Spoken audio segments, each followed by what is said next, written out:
Hi friends, இன்றைக்கி நம்ம என்ன செய்ய போகிறோன்னா, இன்றைக்கி வந்து நம்ம புதினா சட்னி தான் செய்ய போகிறோம். இங்கே வச்சுருக்கிற பொருளாக எல்லாமே வந்து எந்தெந்த பொருள் இருக்குன்னு பார்த்துக்குங்க, என்னென்ன தேவையான பொருட்கள் அப்படின்னு சொல்லி இங்கே வச்சுருக்கோம். நம்ம இப்போ அடுப்பு பற்ற வச்சுக்கலாம் ஃப்ரெண்ட்ஸ்.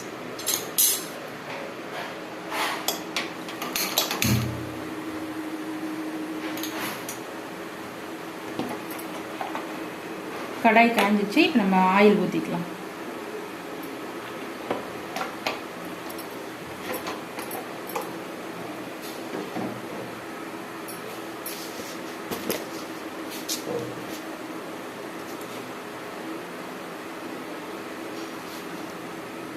கடுகு போட்டுக்கலாம்.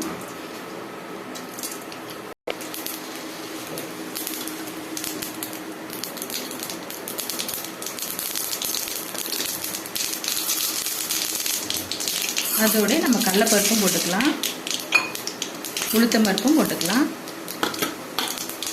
நல்லா வறுத்துக்கலாம்.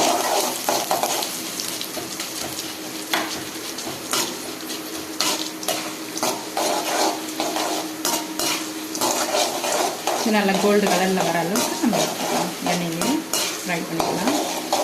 இப்போ வேர்க்கடலை கொட்டிக்கலாம். வேர்க்கடலை கொட்டி நல்லா துவைக்கலாம். கோல்டன் கலர் வர அளவுக்கு நம்ம வந்து நல்லா துவை விட்டுட்டே இருக்கலாம்.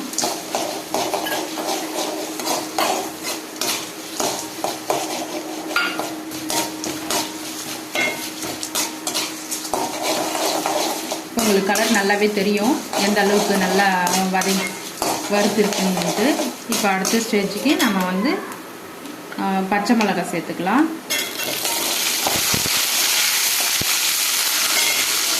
ஆனியனையும் அதோடு சேர்த்துக்கலாம். பூண்டு, ஆனியன், இஞ்சி எல்லாத்தையுமே, தக்காளி பழமும் அதோடு போட்டுக்கலாம்.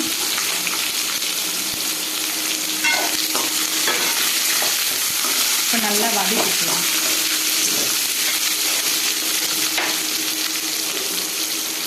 இது வதக்கிறதுக்கு கொஞ்சமாக நம்ம கல் உப்பு கொஞ்சம் ஆட் பண்ணிக்கலாம்.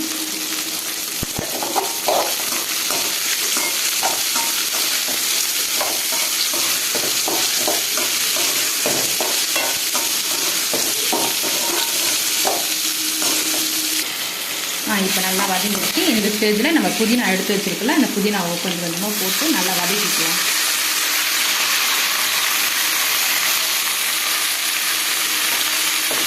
நல்லா வதக்கலாம். கொஞ்சம் நேரம் வதக்கணும். அதோடு நம்ம எடுத்து வச்சுருக்கோம் கருப்பு புளி, அதையும் போட்டுக்கலாம்.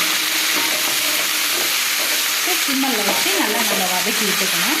இது கொஞ்சம் நேரம் வதக்கிட்டு கொஞ்சம் நேரம் வதக்கிட்டே இருக்கலாம் சிம்மலில் வச்சு. இந்த ஸ்டேஜ் சரியாக நல்லா வதங்கிடுச்சு. இப்போ நம்ம வந்து அடுப்பை ஆஃப் பண்ணிவிட்டு கொஞ்சம் நேரம் இதை நல்லா ஆற வச்சு அப்புறம் அரைச்சிக்கலாம். இப்போ அடுப்பை ஆஃப் பண்ணிடலாம்.